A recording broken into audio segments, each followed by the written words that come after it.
Yeah, ladies and gentlemen, I would like today to present you the results of a major EU-wide survey on international roaming charges, and I would like also to announce the update of our website on roaming prices.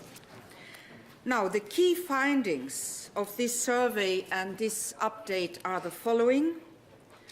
First, roaming charges continue to be very high, and a clear majority of travelers are either deterred from using their phone abroad or even switch it off while they are abroad.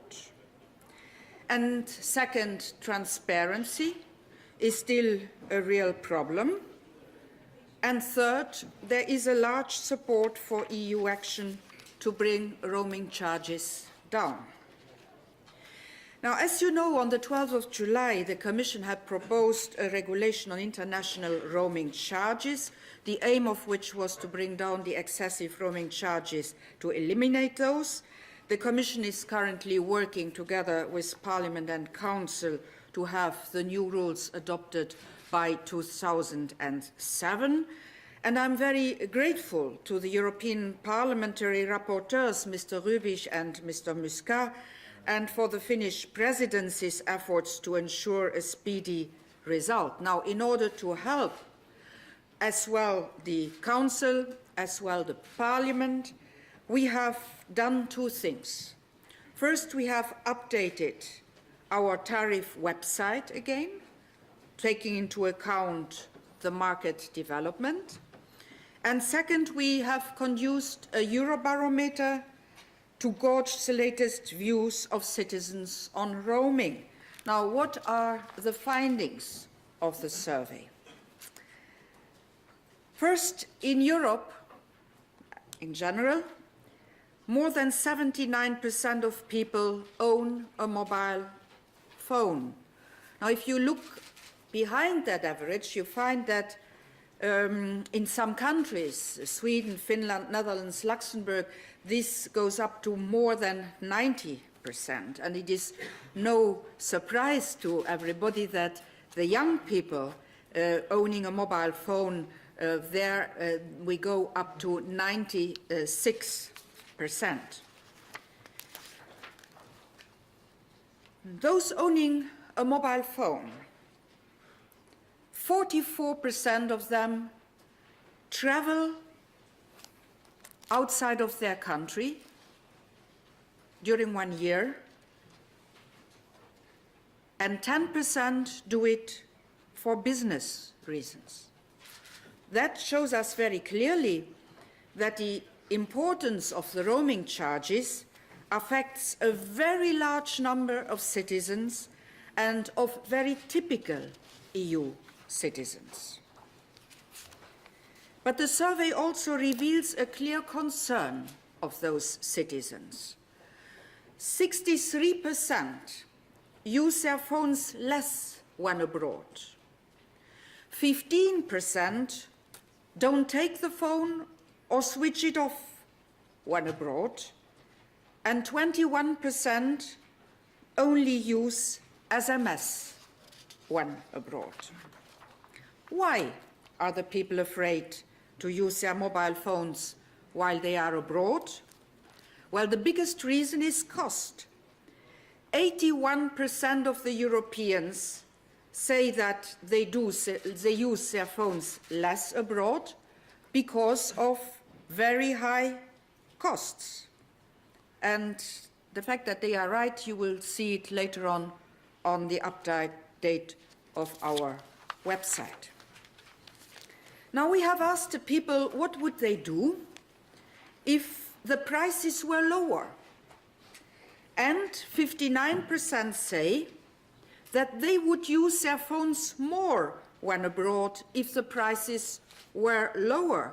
And if you ask the young people and the students, this percentage goes up to 72%. And this is a clear illustration, ladies and gentlemen, of the economic cause and effect. Citizens tell us, and they tell the operator, that lower prices will make bigger volume.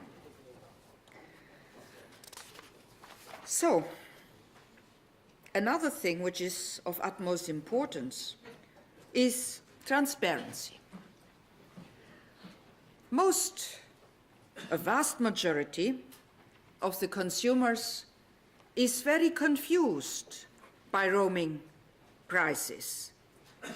And I believe this is a key finding which shows us clearly that more needs to be done in order to inform the consumers how the prices are made. And that is why we continue to update our website, and that is also why I have included in our proposed regulation obligations for improving consumer awareness. And we have asked also what the consumer thinks about the EU becoming active.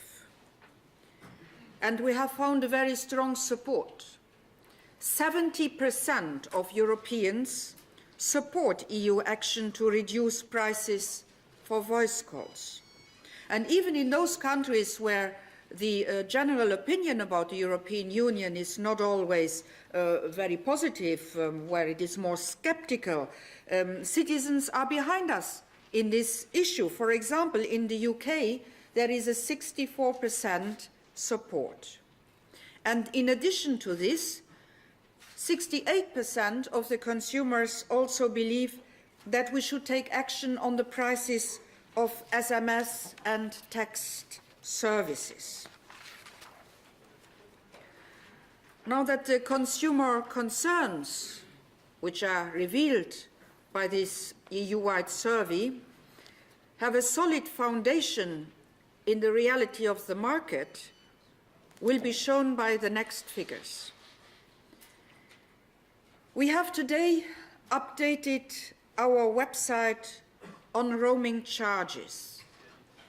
And this update reveals very little movement in the standard pricing for making roaming calls. I find this extremely disappointing, most of all in the light of the continued attention that this issue has received and all the promises which have been done by the operators. I note, on the positive side, that some operators are moving in the right direction by offering lower roaming prices, mostly in packages. However, the take-up by the public at large has not yet happened. And in many cases, this opt-in mechanism and the substantial charge for using the package might be the reason for the less take-up. And overall, the industry moves do not go far away.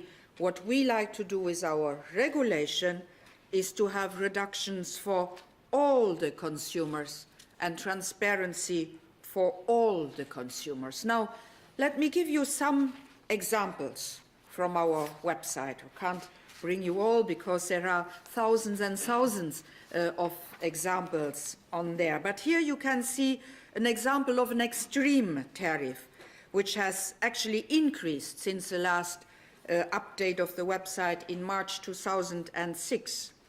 Now, in March, an Irish customer roaming in Malta would have paid for every time for a 4-minute call, €8.76. In September, it has moved up to €13.16.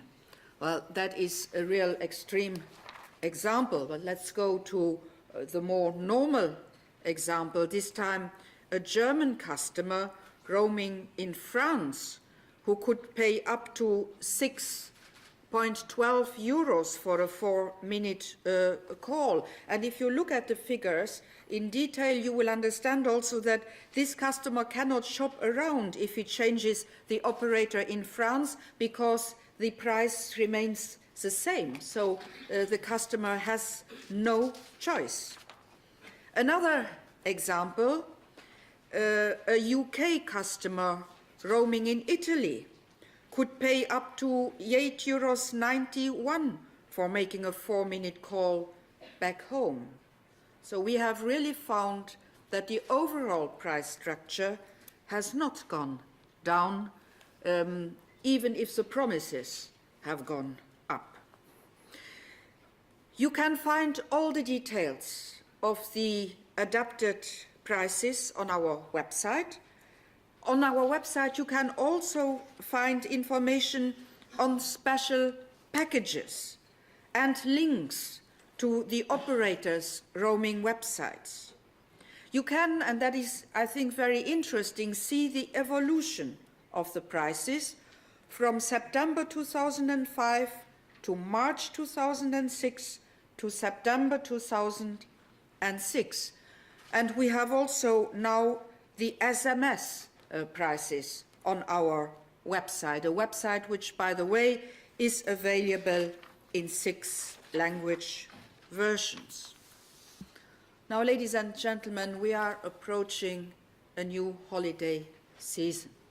People will go for skiing, others will go for the sun in the south, and they will continue to pay the prices shown on our website.